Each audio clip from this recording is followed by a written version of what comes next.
वांद्रे दादर ते गुजरात सैफवर हल्ला करणारा आरोपीचं 5 सीसीटीव्ही फुटेज समोर। हल्ल्यानंतर टी शर्ट बदलून नंतर दादरमध्ये हेडफोन खरेदी केल्याची दृश्य, नंतर गुजरातच्या दिशेने पळाल्याची माहिती। अभिनेता सैफ अली खानच्या तब्येतीमध्ये सुधारणा, सैफ अली खानला सोमवारी डिस्चार्ज मिळणार।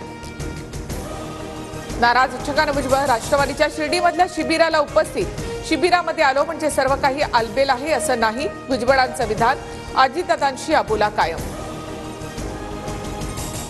धनंजय मुंडे राष्ट्रवादीच्या अधिवेशनाला गैरहजर, प्रकृती बिघडल्यामुळे अनुपस्थिती।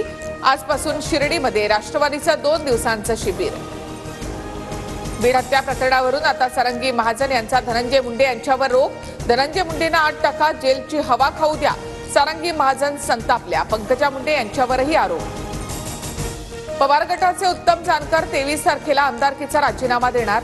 निवडणूक आयोगाने माळशिरस विधानसभा मतदारसंघात पोटनिवडणूक जाहीर न केल्यास 25 तारखेपासून जंतर मंतरवर आंदोलनाचा इशारा।